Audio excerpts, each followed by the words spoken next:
Au village de Gèze, la boucle du mont de Gèze, belvédère sur la vallée et les sommets environnants. À 2 pas ou presque d'Argelès-Gazos, vous traverserez le quartier Canaries, dit Canaries, ancien quartier des Cajots dans la Haute-Ville, et arriverez à Gèze, village pittoresque, surplombant la vallée et possédant d'anciennes carrières de marbre.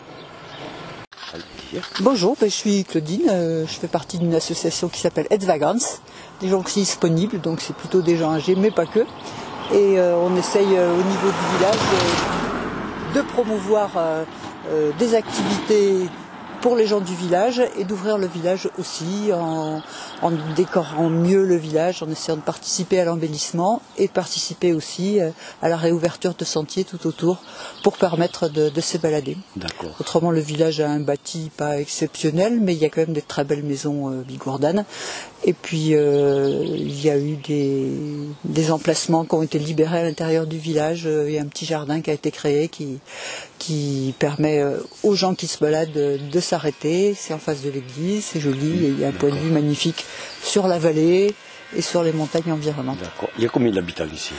350. D'accord. Et on est à quelle altitude? 600 mètres à peu près. 600 mètres, hein, d'accord. Voilà. Voilà. Donc c'est 200 mètres au-dessus d'Argelès. C'est une association de quoi alors? C'est-à-dire vous occupez Edsvagans, c'est-à-dire les gens qui sont disponibles, donc c'est plutôt des gens âgés. Ouais, d'accord. Mais c'est voilà, donc on fait de la gym, on fait des randonnées justement, et puis on s'occupe un peu de l'embellissement du village. Il y a un groupe de couture, voilà. Donc c'est pour donner une vie sociale. Il y a aussi une association de jeunes qui s'appelle Ed Carlitz, donc qui pique un peu et qui eux organisent les fêtes, des concours de belote, les repas. Des repas au moment de la fête du village. Et, donc c'est un village qui bouge pas mal quand même.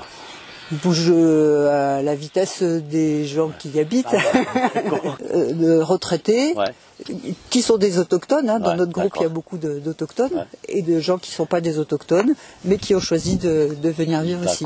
Nous, on y a été, moi j'y suis depuis 22 ans, donc j'ai exercé mon métier à Argelès. Et ensuite, maintenant, je suis à la retraite ici. D'accord. Qu'est-ce qu'il y a comme randonnée ici à faire alors? Vous avez, ce qui est le plus connu, c'est évidemment le mont de Gèze, en boucle. Donc c'est bien, ça permet de pas revenir par le même chemin. Et puis il y a les sentiers qui mènent d'un village à l'autre. Donc vous pouvez descendre vers Serres, Salles, remonter sur Ouzouz, vous pouvez aller au Pibès. Ça commence à être plus loin. C'est accessible par d'autres endroits. Puis vous avez des sentiers qui permettent de faire le tour, de descendre à Argelès par un côté, qui est bien protégé dans châtaigneraies, des prés et tout, dans lesquels on n'a pas forcément beaucoup de vues, et qui permettent, en passant par le village, d'avoir un superbe point de vue sur la vallée, avant de replonger aussi dans la châtaigneraie au-dessus d'Argelès. Noël, dans le groupe des Bagans, il y a un groupe décoration de Noël qui s'est créé cette année. Et donc on a produit des décorations avec des branchages de conifères, on a ménagé l'aire de jeu, on a aussi fait une guirlande pour aller vers l'église. Et au jardin Moulette, il y avait un bestiaire qui était fait d'animaux, les uns assez représentatifs de la réalité et d'autres pas tout à fait. Donc il y avait un jardin magique avec une licorne qui était un petit peu ébahie et une très belle oiselle. Donc vous verrez peut-être les images.